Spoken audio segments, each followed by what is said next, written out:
इस कहानी के लेखक है संजय कामले। अपना सामान भरी बैग को संभालते हुए रागिनी गर्ल्स गेस्ट हाउस के वार्ड में चलती हुई हर एक कमरे पर लिखे नंबर देखते हुए आगे बढ़ रही थी। चलते चलते उसकी नजर एक कमरे के दरवाजे पर लिखे नंबर पर गई, 08। दरवाजे पर लगी कुंडी सरकाकर वो कमरे के भीतर दाखिल हुई। कमरे की हालत देखकर लग रहा था कि काफी दिनों से उसकी सफाई नहीं की गई। कोने में एक पुरानी लकड़ी की अलमारी रखी थी जिसमें कुछ किताबें रखी थी। उसकी बगल में एक सिंगल बेड और पास ही में एक टेबल था जिस पर एक टेबल लैंप रखा था। अपना सामान एक जगह पर रख कर वो कमरों की देखभाल करने वाली कर्मचारी को तलाशने लगी। तभी उसकी नजर नोटिस बोर्ड पर लिखी सूचनाओं पर गई। आप सीसीटीवी की देखरेख में हैं। कमरे की सफाई खुद करनी होगी। रात 1 बजे के बाद मेन गेट बंद किया जाएगा। शोर मचाना, झगड़ा करना, ऊंची आवाज में बोलना, गाने सुनना आपको गेस्ट हाउस से निकालने के लिए काफी है। जो भी शिकायत करनी है वो लिखित रूप में देनी होगी। रागिनी सारी जानकारी पढ़कर निराश हो गई क्योंकि अब सारी सफाई उसे खुद करनी थी। रात होते होते उसने पूरा कमरा साफ कर दिया। तभी उसे कमरे के बाहर से कुछ फुसफुसाहट सुनाई दी। अपने खुले बाल पीछे बांधते हुए वो दरवाजे के पास आई और धीरे से दरवाजा खोलते हुए दरवाजे से बाहर झांक कर देखने लगे।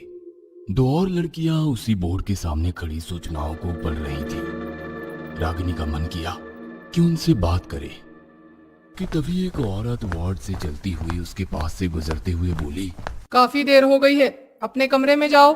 उसे देखकर रागिनी ने भी अपना दरवाजा बंद कर लिया। कॉलेज शुरू होने में अभी 3-4 दिन बाकी थे, इसलिए कौन सी किताब पढ़े या कौन सा स्टडी करे ये सोच ही रही थी कि तभी दीवार से सटी अलमारी पर उसकी नजर गई। कुछ किताबें उसमें रखी हुई थी। बीच में एक डायरी भी रखी हुई थी। उस डायरी के कुछ पन्ने पलटकर पढ़ने लगी थी कि तभी दरवाजे पर दस्तक सुनाई दी। शायद कोई दरवाजा खटखटा रहा था। उसने डायरी टेबल पर रखी और दरवाजे की ओर चलने लगी। करीब 10 बजने को है, इतनी रात कौन होगा? कुछ सेकंड वो दरवाजे के पास खड़ी रही और फिर दरवाजा खोला पर बाहर कोई नहीं था। लगता है कोई शरारत कर रहा है।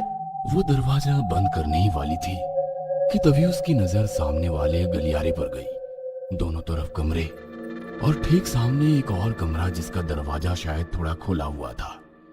रागिनी चुपचाप अपने नजरें उस कमरे के दरवाजे पर गड़ाई खड़ी थी। समझ में नहीं आ रहा था कि उस कमरे में कोई है या वो दरवाजा गलती से खुला रह गया है। तभी एक लड़की उसके सामने से चलती हुई उसी कमरे के भीतर चली गई। रागिनी उसी को देख रही थी।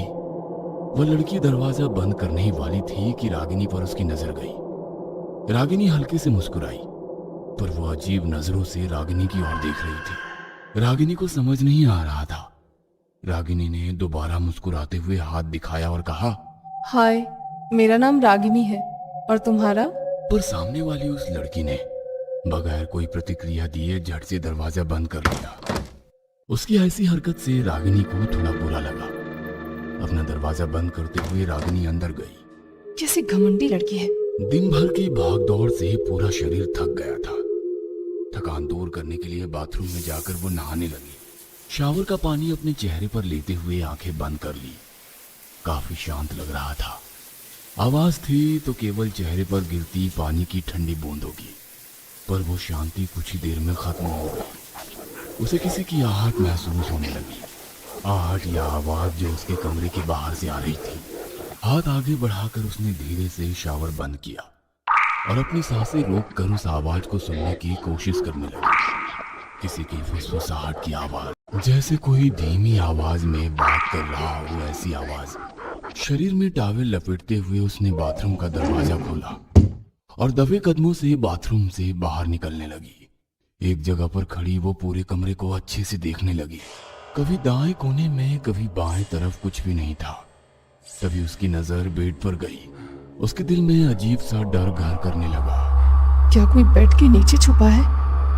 दबे कदमों से बेड के पास पहुंच गई और अपने घुटनों के बल बैठकर एक हाथ बेड पर रख दिया।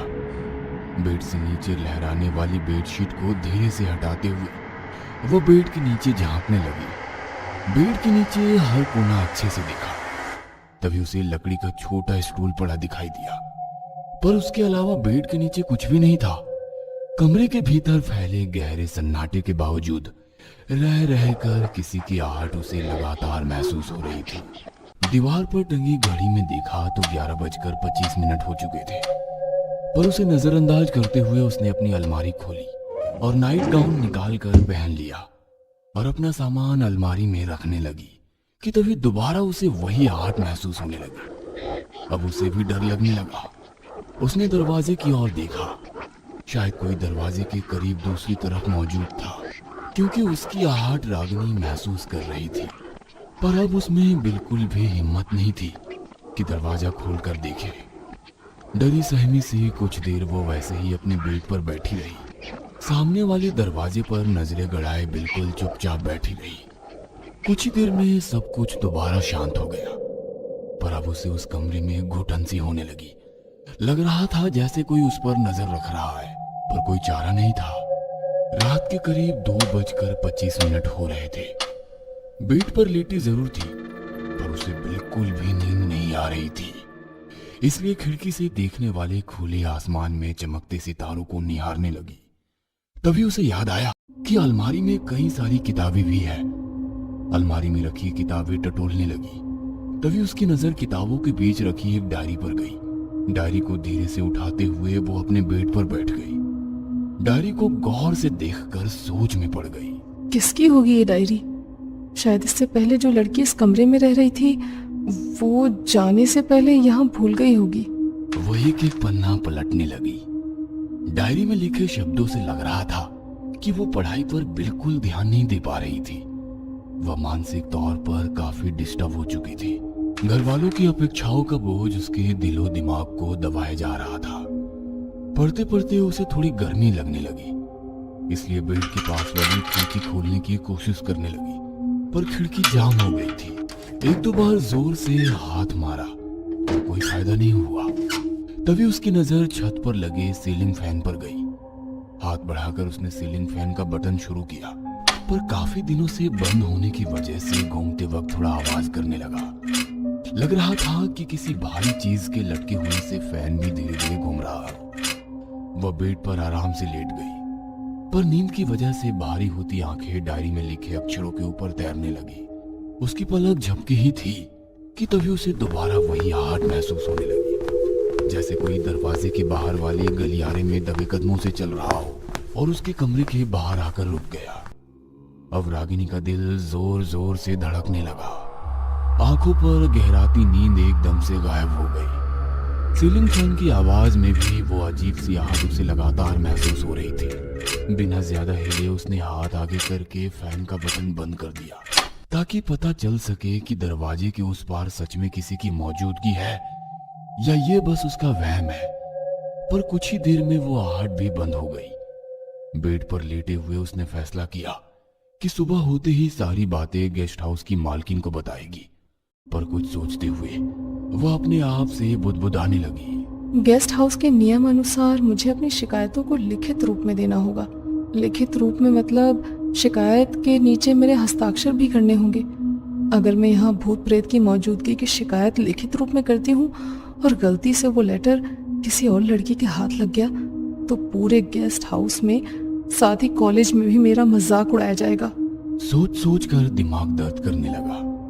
उसने आंखें बंद की और सोने की कोशिश करने लगी। कमरे के भीतर हल्की धुंधली रोशनी फैली हुई थी।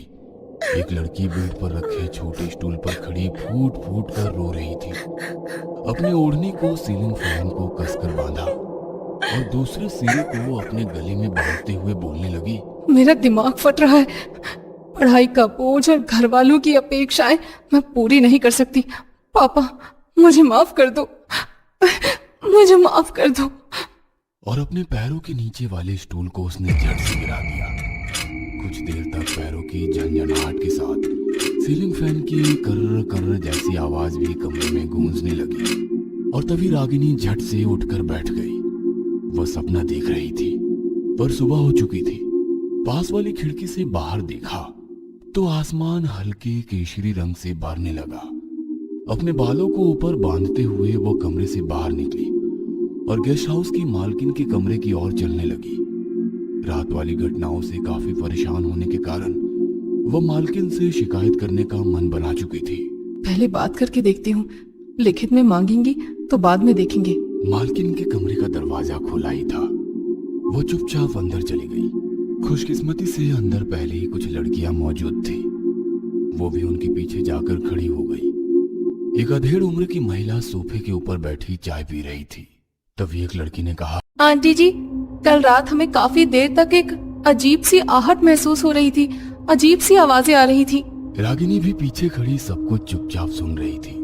तभी मालकिन ने चाय का खाली कप सामने वाली टेबल पर रख दिया और बोली, चलो मुझे दिखाओ कहाँ आपको ये महसूस हो रहा था। गेस्ट हाउस की मालकिन उठकर बाहर आ गई। सभी लड़कियों को लेकर कमरों के गलियारे में आ गई। तभी सामने वाले कमरे के आधे खुले दरवाजे से एक लड़की झांक कर देखने लगी। जैसे उसे सब कुछ पता था, इसलिए वो सब कुछ चुपचाप देखे जा रही थी। गेस्ट हाउस की मालकिन ने उसकी तरफ देखकर अनदेखा किया। वार्ड में चलते चलते वो एकदम से रुक गई। सभी लड़कियों की ओर देखते हुए कहा, जो आपने महसूस किया वो सच है। पढ़ाई के टेंशन से एक लड़की ने सीलिंग फैन से लटक कर आत्महत्या कर ली थी। तब से यहाँ ये सब महसूस हो रहा है, पर उसने आज तक किसी को नुकसान नहीं पहुंचाया। कॉलेज शुरू होते ही यहाँ आने वाली नई लड़कियों को ये अजीब लगता है, पर हमारे लिए ये सब आम है। बस उसे पसंद नहीं कि कोई उसके कमरे के बाहर टहलता रहे। जिस कमरे में उसने खुदकुशी की थी, उस कमरे को बड़ा सा ताला लगाकर बंद कर दिया गया है, इसीलिए घबराने की कोई जरूरत नहीं। इतना कहकर वो वहां से जाने लगी। तभी एक लड़की ने पूछा, उस लड़की का नाम क्या था? चलते चलते वो एकदम से रुक गई। पीछे मुड़कर देखते हुए उसने मुस्कुराते हुए कहा, नाम था नहीं, नाम है। मतलब आज भी वो हमारे साथ रहती है। मैडम चली गई और सामने वाले कमरे से झांकने वाली लड़की ने बाहर आकर उन लड़कियों से पूछा, मुझे पता है तुम लोग मैडम से क्या शिकायत करने गई थी, पर ये मेरे लिए आम हो गया है। 2 साल से मैं यहाँ हूँ।